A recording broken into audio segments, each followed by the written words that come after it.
क्या कहा भरत जी ने? जहां ले चलोगे वही मैं चलूंगा।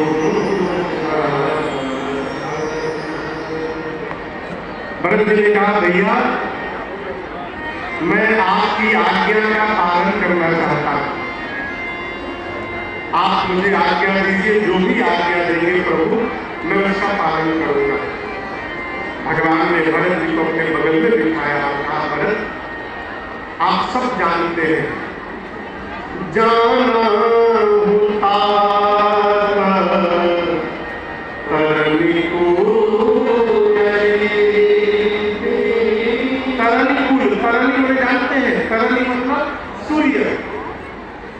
आप इस सूर्य वंश की, सूर्य कुल की, रघुकुल की रीत जानते हैं क्या?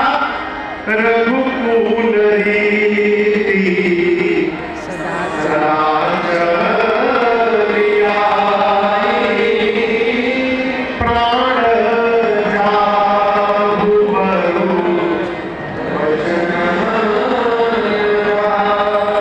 राम जी बोले ये अपने कुल की परंपरा है कि हम प्राण भी त्याग देते हैं वचन के लिए। आप अपना धर्म जानते हैं भरत, आप मेरा धर्म भी जानते हैं। आप कह रहे हैं कि मैं कहूं तो मैं कह रहा हूं भरत चलिए आप अपने धर्म का पालन करिए और मुझसे मेरे धर्म का पालन करा दीजिए। भरत जी बोले भैया मैं यही धर्म जानता हूं कि आपकी आज्ञा का पालन करना है, इसलिए मैं कुछ नहीं करूंगा, आप जो कहेंगे मैं वो करूंगा, आप कहिए। राम जी समझ गए कि मुझे ही कहना पड़ेगा। अंत में भगवान ने कहा ठीक है चलिए हम और आप मिलकर आज बंटवारा कर लेते हैं। क्या कर लेते हैं? जोर से बोलिए। बंटवारा समझ रहे हैं? नहीं जानते? जानते हैं। राम जी बोले बंटवारा कर लेते हैं। भरत जी बोले भैया आप मेरे से बंटवारा करेंगे? अयोध्या की संपत्ति आप छोड़कर चले आए, उस संपत्ति को मैं भी छोड़कर चला आया और आप मेरे से बंटवारा करेंगे? राम जी बोले बंटवारा करेंगे परंतु संपत्ति का नहीं, हम दोनों भाई अपने घर की विपत्ति का बंटवारा करेंगे। भरत हम लोग विपत्ति पाते। एक कथा कहती है कि जीवन में बंटवारा करना है तो संपत्ति में नहीं विपत्ति में करिए। बोध क्या है? हम लोग संपत्ति बांट के अलग हो जा रहे हैं। रुपया चला जाएगा तो दोबारा आ ही जाएगा, संबंध एक बार चला गया तो फिर जीवन में दोबारा मिलने वाला नहीं। और एक बात याद रखिएगा, इस धरती पर वो मनुष्य सबसे अधिक धनवान है जिसके जीवन के सारे संबंध उसके साथ खड़े हैं। हमको आपको निर्धारित करना है कि हमारे जीवन में प्राथमिकता अर्थ की है कि संबंध की है। राम जी बोले हम लोग विपत्ति बांटेंगे, 14 वर्ष भरत अयोध्या में रहेंगे और 14 वर्ष राम वन में रहेंगे।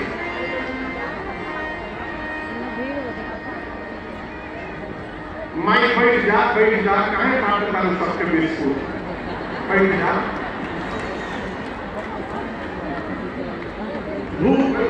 कथा सुनने में बहुत मेहनत लगता है, कथा सुनते सुनते भूख लग जाती है, प्यास लगता है, बोलने में कुछ ना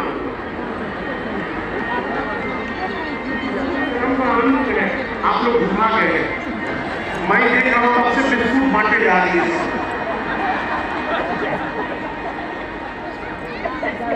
भरत जी बोले भैया अभिषेक हो जाए, हम सामान सब लाए हैं। राम जी बोले लौटने के बाद अत्रि मुनि जहां कहे वहां रखो। आप जब चित्रकूट से बांधा जाएंगे तो रास्ते में कुआं पड़ता है, उसी कुएं में ले जाकर अत्रि मुनि राज्याभिषेक की सब सामग्री रखवा दी और बोले भरत आज के बाद इस कुएं का नाम भरतकूप होगा। क्या होगा? जो भी मनुष्य इस कुएं के जल को अपने ऊपर छिड़केगा उसे सभी तीर्थों में स्नान करने का फल प्राप्त हो जाएगा। 5 दिन भरत चित्रकूट का दर्शन किए, 6वें दिन ये 5वीं बैठक की है, अंतिम बैठक। 6वें दिन भरत जी ने राम जी से विदा मांगा है। राम जी ने गले लगाया, बहुत समझाया, नीति बताई, कैसे रहना है ये बताया, लेकिन भरत जी को चिन्ह चाहते हैं। तो यहाँ भरत जी को देने के लिए राम जी ने अपने आप को ही पादुका के रूप में परिवर्तित कर दिया और राम जी का नया अवतार हुआ पादुका अवतार। जैसे भगवान ने पादुका दी, बाबा कहते हैं प्रभु का कृपा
क्यों?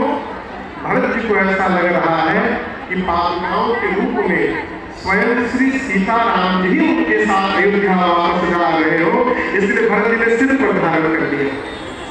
विदा के समय राम जी भरत जी गले लगकर दोनों भाई बहुत रोए हैं। दोनों समाज, मिथिला अवध के समाज को यथायोग्य दंड प्रणाम करके भगवान ने चित्रकूट से विदा किया। 9 दिन समय लगा चित्रकूट से अयोध्या लौटने में। कितना दिन? भरत भैया आए हैं, आकर पहला काम किया, भगवान के पादुकाओं को अयोध्या के राज सिंहासन पर रख दिया। जनक जी महाराज 5 दिन अयोध्या में रहकर राजपाट की व्यवस्था सुदृढ़ करवा करके विदा लेकर अपने समाज के साथ मिथिला गए। भरत भैया ने शत्रुघ्न भैया को माताओं की सेवा में लगा दिया। गुरुदेव भगवान से भरत जी बोले, गुरुदेव भैया वन में रहते हैं, मैं महल में रहूंगा, अच्छा नहीं लग रहा है गुरुदेव। अनुमति लेके भरत जी नंदीग्राम चले गए। कहाँ चले गए? नंदीग्राम में भरत जी जाकर कुटिया बना के रहने लगे।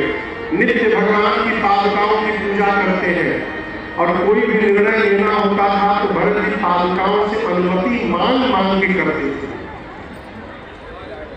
सोते समय धरती पर नहीं